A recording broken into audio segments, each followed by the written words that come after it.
Hi, friends. Welcome to the Mobile Bev Pros podcast, a podcast dedicated to providing mobile bar and event professionals with the information they need to succeed. I'm your host, business coach, and founder of the Mobile Bar Academy, Sarah Murphy. In each episode, the Mobile Bev Pros team will bring you industry experts, information, anecdotes, and opinions with the goal of assisting you in building a profitable, sustainable, and successful business that supports you in creating wealth. I'm excited to share with you today's episode, so let's get started. Welcome. Today on the podcast, we are riffing. Sarah, you want to give a brief rundown on the topics at hand? Absolutely. We've been a little quiet over here in the Mobile Bev Pros corporate office because a lot of things are not quite ready to release to the wild. One of which we're very excited about is the release of early bird tickets for our Brew Retreat, which is the business revitalization and empowerment workshop that we are hosting in Puerto Rico, January 12th through 15th of 2025 for 40 amazing business owners that are interested in coming to strategically plan for their 2025 using the proprietary framework that we rolled out last year. We received a ton of amazing feedback on it. But the one thing that we did hear repeatedly was that people wanted to sit with the content for longer than 5 hours. And actually, they requested multiple days. And we're like, well, then why not just get together, sun, sand, and plan? And that inadvertently has become the tagline for the Brew Retreat: sun, sand, and a plan. So that is coming out.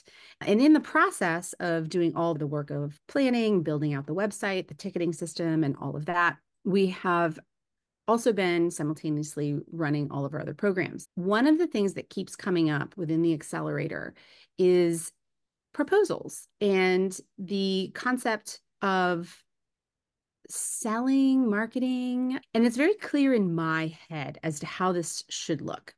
But it's coming out in kind of broken pieces as I communicate to people, because it's so obvious to me that I didn't realize that there was a gap in communication and a gap in programming as to what I mean. For lack of a better term, I've been calling it kind of the pre-sale. By the time people get pricing, they've already sold themselves, in my opinion, if it's done correctly, right? They've already sold themselves. But that is obvious to me, not obvious to everybody. And so I forced myself to sit down and really dissect what I mean by pre-selling and having someone come in pre-sold, so that it's a hell yes at this point. Like, it's a formality for me to actually just get pricing because I already desperately want what you're selling. And so I did. I broke it down into a variety of different pieces. And we've decided that we're going to host a free workshop in July on proposals, which is one piece of this, but a very needed piece. I think a lot of people struggle with what their proposal should look like, what it should have, how it should be laid out, what should it include, how should things be organized and communicated. And you and I are really good at that. And so we're going to have an entire workshop just on creating powerful proposals. But there's some stuff that we need people to know going into that workshop. And so that's what we're going to talk about here.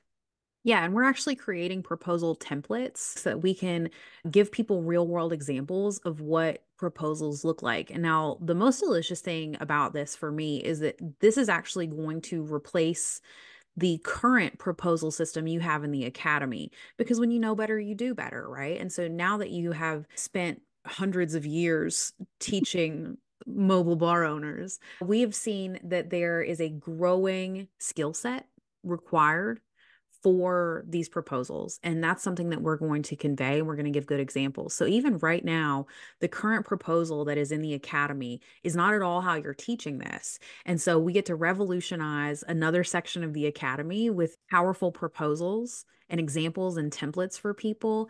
And I'd imagine that the masterclass is probably going to be put into the academy as a new lesson, because you've just learned so much over seeing hundreds and hundreds of proposals over the years. Yeah, absolutely. And so the webinar itself is going to be free. The proposal templates will be in the academy, but people who attend the webinar will get a look at exactly what it is that we're talking about. And we're going to describe why we put certain things in there, what we avoid, how we phrase things. The whole 9 yards is going to go into the webinar itself. And you're right. When you know better, you do better. The proposal that's in there right now that I created years and years ago isn't wrong. It doesn't align with the premium experience that we have decided to really niche into. So if you're utilizing the proposal, which I would actually classify more as a brochure that is in the academy currently, there's nothing wrong with it. And it did a damn good job at creating multiple 6 figures in sales for my mobile bar. But it isn't what I would recommend for those that are specifically targeting a premium clientele. And it isn't sufficient for what I'm going to talk about today, which is really mastering the pre-sale so that by the time you're telling them how much it's going to cost, they're like, just take my card, whatever it is. Just take my card. Grab your paper, your notebook, your pen, whatever it is to take notes, because this is the only place this information currently lives. At one point, it'll likely become a module or a lesson within the academy, but right now it's raw and this is where it lives. So grab a pen. The first concept with pre-selling is confidence. And we've talked about this at length in a variety of different spaces and places, but having confidence in your offer is half the game. There's all sorts of examples of this in recent time, one of which, like Catch Me If You Can, it's a book. It's also a movie that Leonardo DiCaprio stars in. And it was based on a true story. And it is basically a confidence guy who went and, stole lots of money and lived the life of luxury with no qualifications aside from the confidence, right? And you've even probably heard people come off and say a thing that was 100% wrong. And then they told you that they were just joking. And you're like, man, you just said it so confidently that I believed you. So confidence in your offer is so important, because if you're not confident in your offer or in your pricing or in whatever, neither will they be, right? So having confidence, exuding love and excitement over what you're offering as a solution to the problem that they're presenting is half the game. And that confidence comes out in tone of voice and how you talk about it in messaging and how you present it on your website, all of those things. So start from the seat of confidence and we can move from there. And that also can inspire people. If they see you with a level of confidence in your offer that they don't currently have, oftentimes you'll find they rise to meet you there. A person being confident in who they are or in this particular realm in their offer can give people permission to walk as they truly are. Like their desires are valid, their viewpoints are valid. And so your confidence can inspire people to spend money with you, to be more of themselves with you, so on and so forth. Confidence, it's a game changer worldwide, not just in sales. Absolutely. Absolutely. And if you're confident in this experience for them, their confidence in the experience for themselves increases, right? And so that's what we want for people. So we start with confidence. And one of the things that kind of leads from the confidence to this next section is emotion. We want to evoke emotion in people.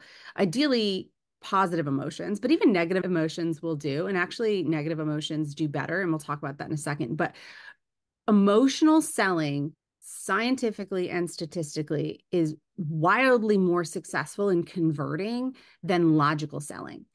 And so what you'll hear me say and have heard me say is get rid of all the bullet points that you have on your website detailing cups and napkins and TABC or ABC certified bartenders. No, that's logic selling. Logic selling is unsuccessful when compared to emotional selling. What we want to sell is the dream, the experience, the version of themselves that doesn't question the value of this for their event, right? That's the version that we want to sell people. Emotional selling is very successful. So anytime you talk to a person, you put up an email or an Instagram post or whatever it is that you're sending out, I want you to ask yourself, what am I wanting people to feel when they consume this content? What will this content evoke in people? And if it's nothing, if it's I'm just communicating information, scrap it, don't even send it, because emotional selling is what converts people. Logic is what people use to justify the decision that they've already made. So if they haven't already convinced themselves that they want what you have, presenting them with logic isn't going to get the job done. Also, that emotional selling lands in the subconscious, right? Whereas logical selling lands in the conscious mind. And your conscious power is a fraction of a fraction compared to your subconscious power. The subconscious is processing something like 4 billion bits of information per second. Like it knows how many specks of dust were on the floor when you walked into the room. The conscious mind is like 1,000 or something, like super measly, you know what I mean? And so when you say that they already know whether or not they want it prior to making a logical decision, prior to like bringing it to the logical mind and like looking at the bullet points, okay, are they TABC certified? All of that comes later because the subconscious is really already decided. You're like an emotional ninja because that is so much more powerful and more profound than the conscious mind, and it will override it. So even you could do a great job of selling something emotionally that logically doesn't make any sense. And if you do a good enough job of evoking emotion, they will buy it, even if it's not logical. 100%. That was the perfect segue to the next topic here. But before we transition, I want to mention that when it comes to emotional selling, there's two generic emotions, the good feelings and bad feelings. And we're in the business of evoking legacy and dreams in the premium space, right? We're demonstrating like this is what's possible and look how yummy this is and like you want this. Delicious. It would be remiss if I didn't mention that triggering negative emotions is statistically more effective in getting people to take action than positive emotions. There is a word for this. I think I might have mentioned in a past episode. I can't seem to grasp it at the moment, but that's because our brain chemistry, psychology is wired to prevent pain first and foremost, and then seek pleasure. So we're more likely to take action to prevent potential pain, and second likely to promote pleasure. So both will work. I will say one is sexier than the other in what we do. If you were mitigating sinkholes, or what's coming to my head is like housework, right? Where like maybe your basement will flood and we want to prevent that. Yes, evoke all the fear because it is so much easier to prevent basement flooding than it is to remediate basement flooding. So for those businesses, evoking fear makes a ton of sense. But that's not really the space that we're in. And so when you are utilizing the don't get arrested because alcohol is a controlled substance and letting your Uncle Joe 10 bar is potentially a liability for you, you're taking this either corporate person or this bride or person who's imagining an event where everyone's going to have fun and you're yanking them down into, oh shit, this is really risky. And so we try and avoid doing that in marketing, but it is effective. And so I felt like it should be mentioned. I sent a TikTok to the accelerator group where the creator, he's a South African man, and I've fallen in love with him. In like 3 TikToks, he had my whole heart. And he mentioned something along these lines. Now, the lady that he was coaching was a makeup artist. So similar vein, like she's going to be working for people for events and photos and things like that. And he was talking to her about not saying no in the sales process, which I know you're going to get to either in this podcast or in part 2, 3, 4. We're going to get there because that's part of this pre-sale process. But he specifically mentioned for her, she said, people come in and they say, this isn't in my budget. And he says, what do you tell them? If I come to you and I say, I have $420 and your price is $800, what do you say? And she said, no. And he was like, you never do that. And the example that he gave to evoke this negative emotion was a little more subtle than like your Uncle Joe's going to get your entire wedding posse arrested. The example that he gave was like, oh, well, on the biggest day of your life, potentially your ex is going to be there, or your significant other ex is going to be there, and they're going to see you. Don't you want them to see you? Or you're going to post pictures on social media and they're going to see you. Don't you want them to see you just beaming and like the best you've ever looked? And the lady's like, they're role playing. She's like, yeah, I do. And he's like, well, here's the thing. My price is $800. You have $420. And my price is non-negotiable, but what I can do is I can help you find someone cheaper. And, you might not look your very best that day, but you're going to look all right. You're going to look pretty good. And so what he did there was like, he was like this psychological trick, right? Where he's like, I'm going to help you find somebody. But then he called him cheaper. Then he said, your ex might see you looking a hot mess on your big day. And so he invoked fear in a way that was inspiring and not in like because when I hear like, oh, your uncle's going to get everybody arrested, I'm like, oh, well, I just don't even want a bar at my wedding. Like, now just forget the whole shebang. And so there are ways to do this that don't feel as icky sticky, but still make such an impact. Calling out that what that dude did in that process was hold her highest possible self in front of her and say, this is available to you if you're willing to invest in it. And we want that technique everywhere in this industry. We want you to hold the highest possible service that you can offer someone as being like, this is what's available to you, and you get to choose whether or not that vision, that dream is important enough to you to invest in. At no point do we come down, right? And it's not to say that you can't run promotions and like, but you run a promotion because that's exciting to you to run, right? For whatever reason, you're celebrating a thing, or we love fast action bonuses, like reward people for taking definitive action. Anyways, that's beside the point. But in that case, he demonstrated the gap. He pointed out the gap, and that's super powerful. And it doesn't make people feel necessarily icky sticky. I watched the TikTok. He said, when you say no, it becomes an offense. And so immediately you're like, oh, and now we teach this as a part of the client experience. Either they say no because they can't afford you, or they have gone a different direction, or the event is over. We want to transition them into relationship and advocacy. So if you tell someone who is so interested that they reached out, no, you've likely lost them for relationship or advocacy. So everybody is a potential relationship or advocate. We want to make sure that we're maintaining those conversations in a way that makes them raving fans, not offended. And so saying yes and yes, however, I don't like but, yes, however, right? That increases your chances of, one, you standing in your power and continuing to be like, this is what we can offer, but also transferring them to, well, not yet, not right now, versus no. And Corbin Bacall talked about this in his most recent podcast with us. That's the podcast with Night Owl Coffee. He talked about creating future relationships by helping people find other options. And so a lot of people might feel like, oh, that's my competition. It's not your competition. If somebody can't afford your services, you get to maintain your seat of power while also having compassion and helping them find someone who is cheaper. And use that language, because it doesn't feel good in anybody's body to take the cheaper option.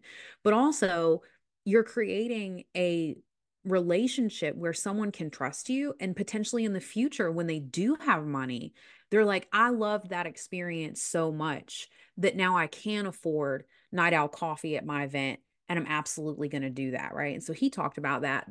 If you want to hear more about the seat of power, Sarah, you told the story here on the podcast of the people who didn't have you in their budget, and they needed you to come down on price like $3,000, and you held that seat of power beautifully for them, and they ended up spending that money with you anyway. And I actually don't remember what episode it was that you told that story on.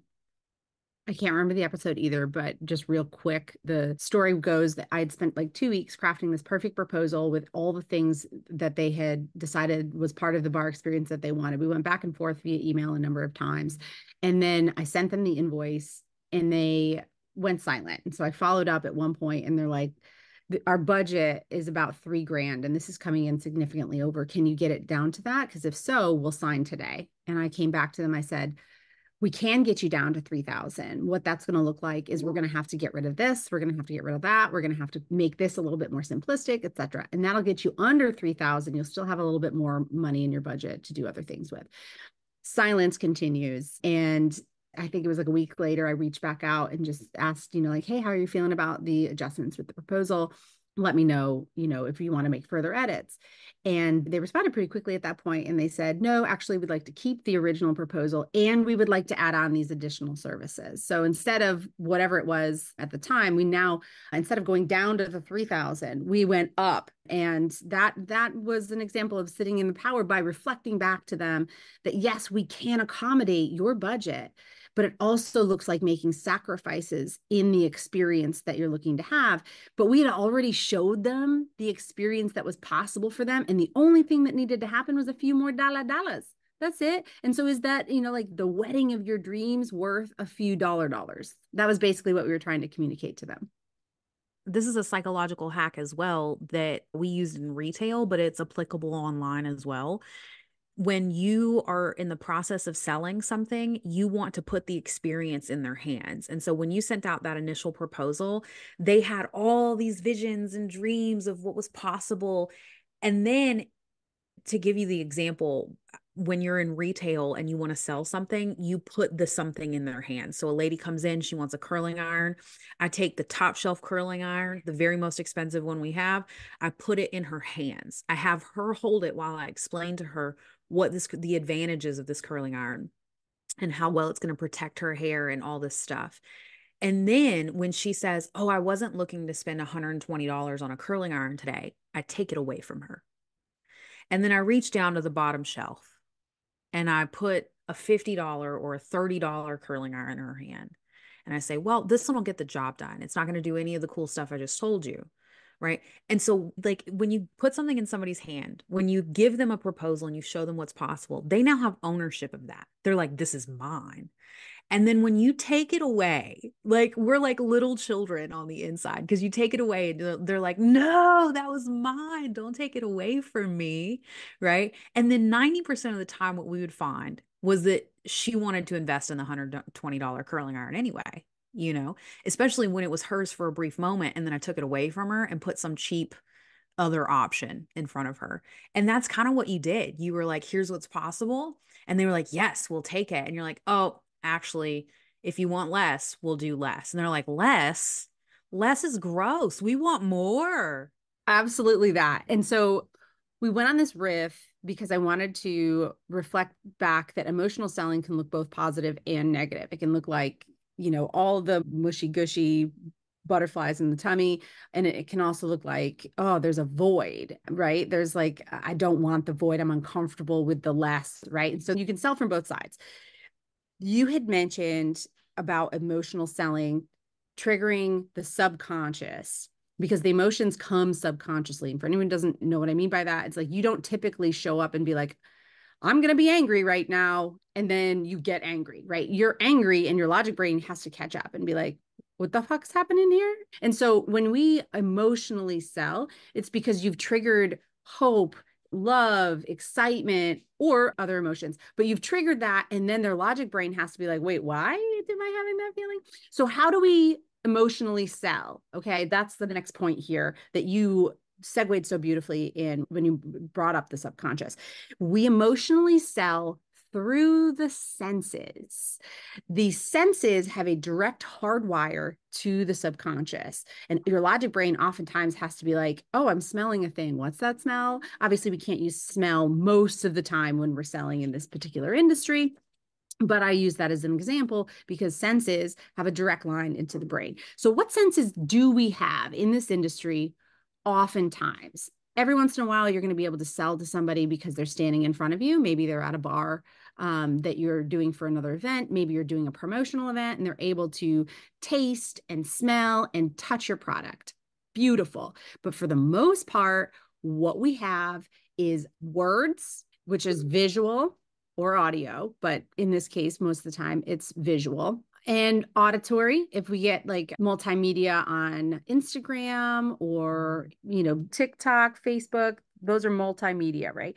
But visual triggers is what we have the most access to. Focusing on that, when we have exactly one sense that we have access to, we need to maximize the impact of that one sense. When it comes to visuals, what I often see, and this is both in proposals, this is on websites, this is in social media, we do a poor job of maximizing what's available to us through communication visually. Psychologically, and this is why when we talk about branding, we ask people to really identify colors that align with their brand, fonts that align with their brand, imagery that aligns with their brand, because that's the language of communication for the subconscious. So if you're looking at like a New Times Roman and you're comparing that to like a brush Comic Sans, they're communicating two very different vibes. Right. And so when you go willy-nilly without real dedication to your brand assets, you can communicate very different things just by using two very different fonts. Right. So when we talk about visual imagery, we want to seep into all visual components of your brand. And it starts with color and font, but it doesn't end there. Yeah, and please make sure things are centered and aligned well and that your font sizes make sense. Take a graphic design class on Canva. Like if you have a Canva subscription, even if you're in the free version of Canva, they have a series of trainings. You can just YouTube it. But if you're not great at graphic design, just spend a little bit of time on the front end getting better at that before you craft anything, whether you're doing your own website, you're creating brochures, pamphlets, proposals, because while your potential client may also not be a graphic design artiste, and so they are not consciously aware that like that's left of center and that the spacing doesn't make sense, subconsciously they're encountering so much good branding all day long. Okay, like you're competing in a sea of marketing, not just with mobile bars, but these people see marketing everywhere, branding everywhere. And so something in them is going to trigger that, like, why is that? Why does that look funny? And it's going to feel weird. And then potentially you lose a sale because you didn't leave as much margin at the bottom of that proposal as you did at the top. You know what I mean? And I know that sounds like a small thing, but I'm telling you guys, it makes a huge difference. People are inundated with good branding. And so if your branding is shite, people are going to know. Yeah. And that's not to say if you aren't a good brander, put nothing out, because we get better by doing. So if the most that you can do is like just winging it, and maybe I posted something a couple of days ago that the spacing was all off, but I was on my phone when I posted it. And so I was like, whatever, I'm putting it up. And I posted it 2 years ago and the spacing was off there. And so I was like, you know better, do better. And so like, don't not post anything. Anything is better than nothing. But what we want to do is continue to get better utilizing the information that we're sharing, because now you know better. Now you know better. So you can do a little bit better. And sometimes people can use poor graphics as an intentional decision.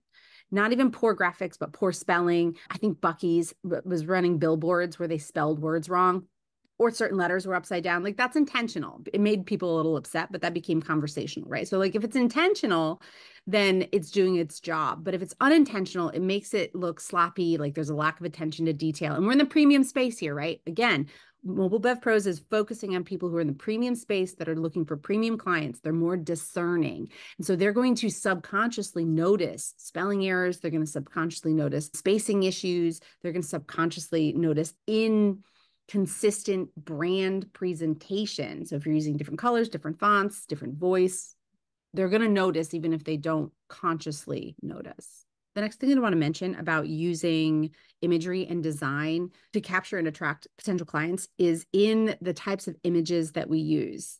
One of the things that we know is that the brain loves faces and they love smiles.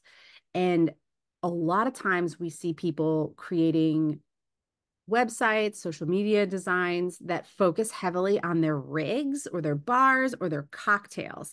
Not that those things aren't attractive and beautiful and people don't love seeing them, they do, but they love seeing faces even more. And so utilizing happy customers, or even if they're models and you've done a styled shoot on your website, like that hero image, like let it be a face, let it be someone who is smiling, holding a cocktail, standing in front of your bar. Utilize imagery that triggers the subconscious to create intimacy and connections. Faces are a great way to do that.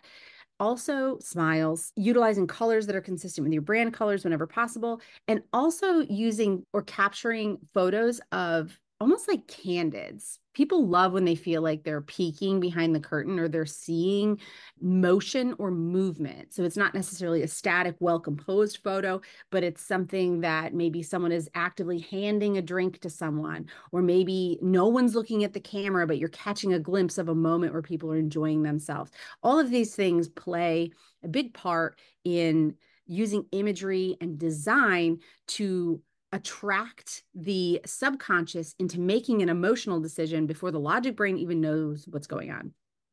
Selling psychology. We've seen hero images that work really well are actually videos. And so if that's available to you, like some really sexy, intentionally curated video in that hero image on like your website, obviously this isn't as possible with like a printed brochure because you can't print a video, but where you can use video can be really impactful. Totally off topic, but in Harry Potter, you have like moving images. And I feel like those days are hitting really close for us between the AI goggles and the Google thing. I honestly believe that they'll have some sort of like coding involved. So when you look at a thing, the AI will actually just take motion. I think those days are coming. I'm still not convinced that technology isn't magic. No comment. No comment. So the next thing that I want to point out when we're pre-selling to people is that people want to be seen, not sold to. So you can still sell with people, but we want them to be and feel seen, heard, and recognized through messaging and imagery. We want to reflect back to them the problem that they're having or that they know to be true. That's the best way to do it. So when we ask people to say, what problem are you solving? The reason we ask that question is so that in your messaging and in your pre-sale process, you can reflect that problem back to them along with how you solve it. And this is a silly example, but it's one that I'm going to give. If I'm looking for a dentist, but I have a ton of anxiety around dentists, and I go to a webpage of a dentist, it's a picture of a woman who is smiling and she's looking off to the side and she has great teeth. And in the direction that she's looking, there's copy that says, the dentist chair can be a scary place to be, not with Sarah Dental. I'm sold. They've seen me, they've recognized the problem that I'm having, and they've addressed and called out the anxiety that I'm probably feeling in this moment. And so with the mobile bar space, we can do that by really understanding the problem that we uniquely solve for our ideal client. So one of the things that I pointed out with Bar Magnolia was that we make great event bars easy for hosts, event planners, and venues, because our ideal client was looking for ease. That was it. That's the problem that we sold for people. And so we put that right there in front of people by reflecting back to them the problem that they wanted to be solved. So make people feel seen and make your ideal client feel seen above all else. That doesn't mean that you're going to be alienating people who aren't your ideal client necessarily, although you might, and that's okay. We want that. But we want people to feel seen with your messaging, not like you're being sold to. An example of what it looks like to be sold to in messaging is Bar Magnolia is the best mobile bar in Nashville. Book today. That's being sold to. The next thing that is important during the pre-sale process, and this will come as a surprise to absolutely no one, is the importance of social proof. People don't want to be the first people to invest in a thing. People are terrified inherently of the unknown, the untested, the untried.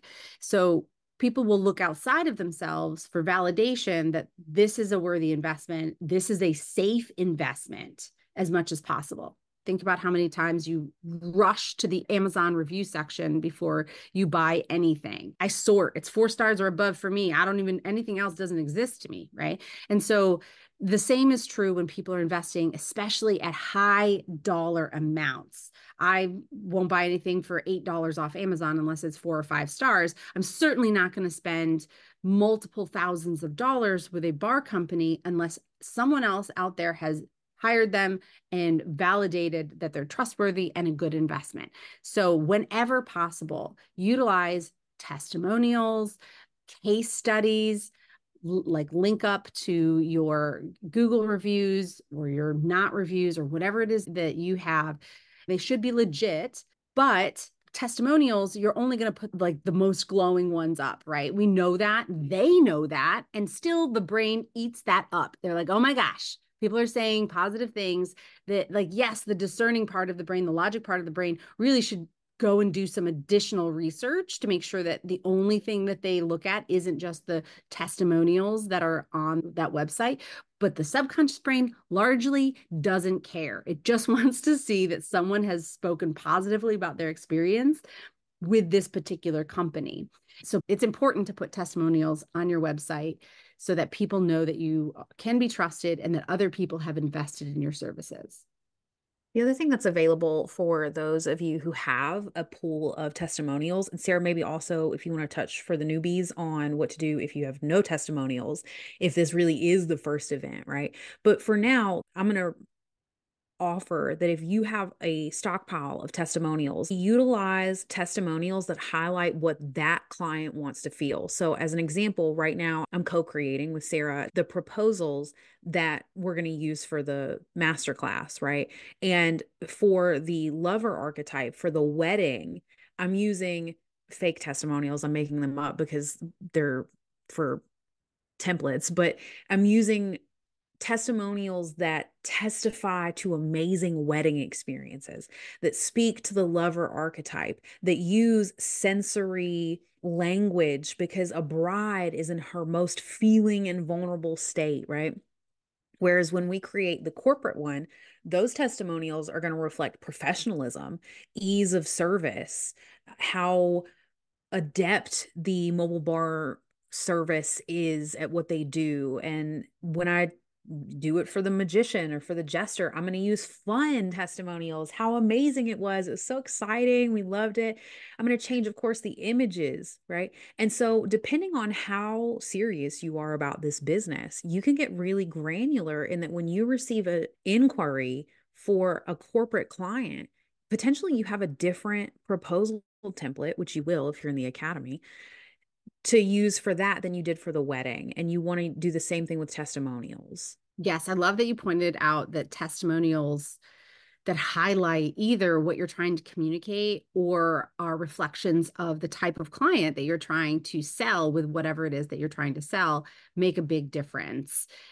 You had mentioned maybe calling out, like, what do you do if you don't have any of those things yet? Chances are you have at some point worked with people that can speak very highly about traits that are important to people in the beginning. So if you have no testimonials whatsoever, the things that people are likely looking for are validation that you're trustworthy, that you're a professional, that you are a good communicator. There's certainly someone in your background, whether or not they were coworkers or family members, that can attest to those things honestly and legitimately.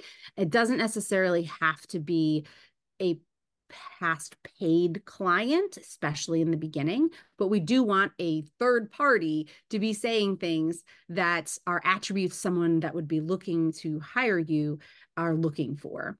I did this when I started coaching online, when I left my corporate career, and I had my past store managers and past district managers that I had trained.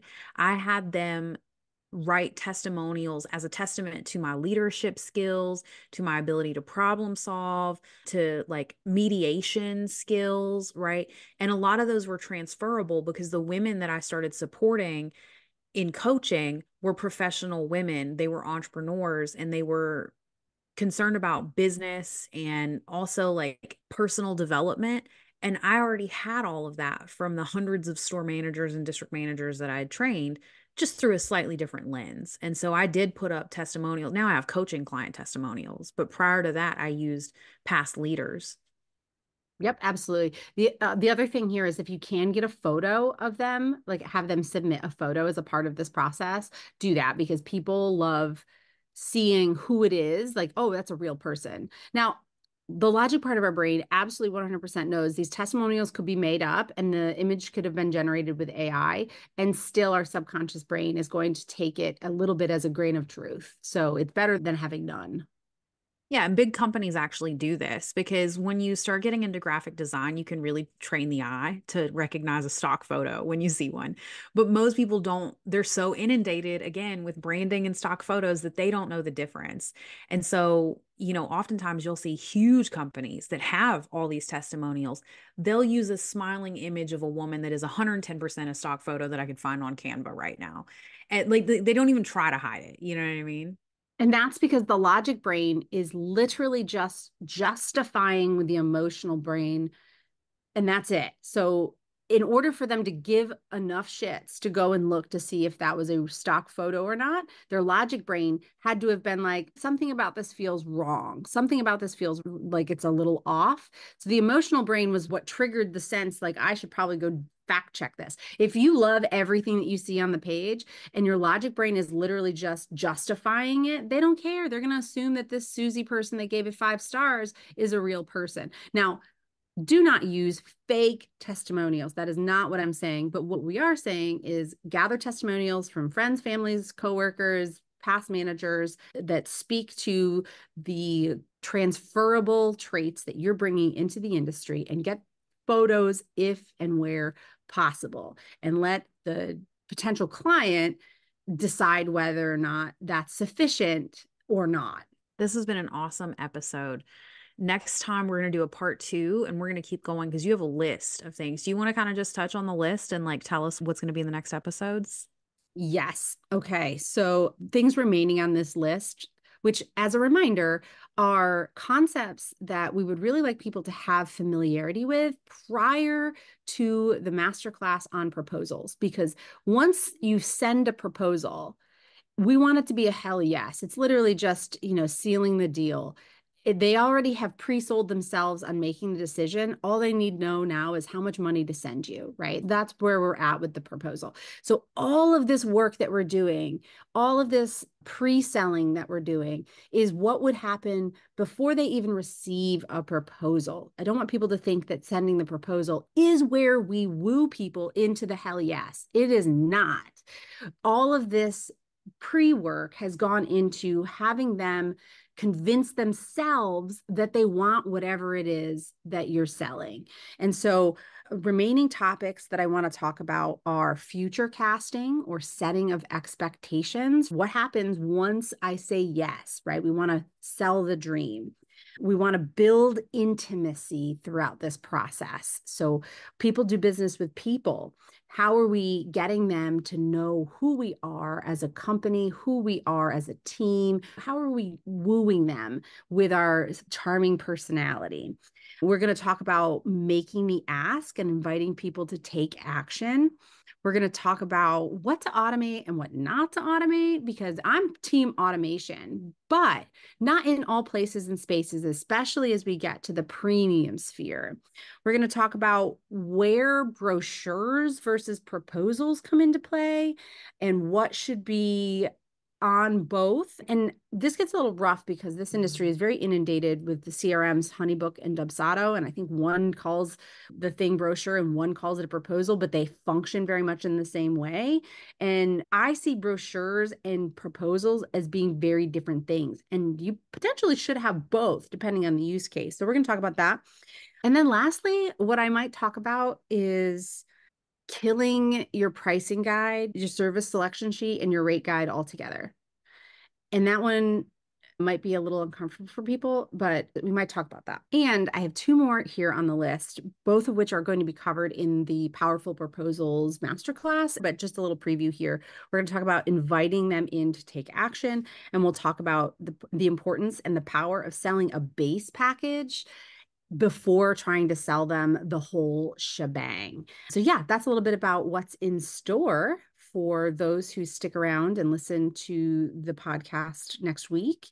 And also keep an eye out. We will be sending out emails over the next week or so that give you the opportunity to sign up for early bird pricing when it is released for the Brew Retreat. This event has been structured very differently than past events. It also doesn't have a plethora of educators. We're working you through an annual planning process that we have designed that helps people clarify what they want to accomplish in 2025, actually generate action-based strategic plans and walks people through the conscious and subconscious things that you need to bring to the forefront in order to make change, right? Because we know that people as entrepreneurs have a lot of different things going on, and it's very easy to fall into repeating the patterns. And then when you're like, I want to achieve new levels of success, there's no clarity as to how to get there, which what got you here isn't going to get you there. What changes do we need to make to get someone from one to the next?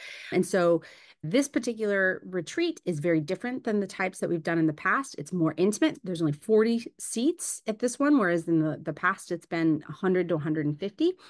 And if you're interested in learning more, those emails are coming out. And then obviously we'll continue to email more information around the Powerful Proposals Masterclass as we get closer to that.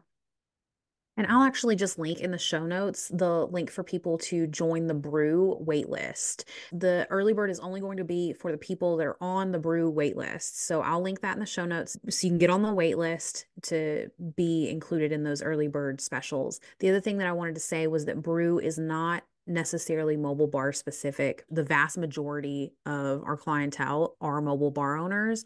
But if you have an entrepreneurial friend who also wants to sun, sand, and plan, then you can get them on the wait list or let them know that we're going to be running this. And then you can just email us, hello@mobilebevpros.com. We can get you more information to get to your friends.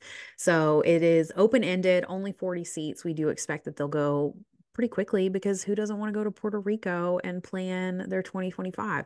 And so, yeah, we'll have that in the show notes. Email us if you have more questions, and we'll see you guys on the next episode. And that wraps up today's episode. I hope it was valuable. I would love to hear from you what you thought. You can drop me a line at hello@mobilebevpros.com or find me on Instagram @mobilebevpros. If you're looking for more valuable mobile bar related content, we have a website full of it. You can find us at www.mobilebevpros.com. And I'd love to see you in our Facebook community, also by the name of, you guessed it, Mobile Bev Pros. Thank you for joining me today, and until next time, cheers.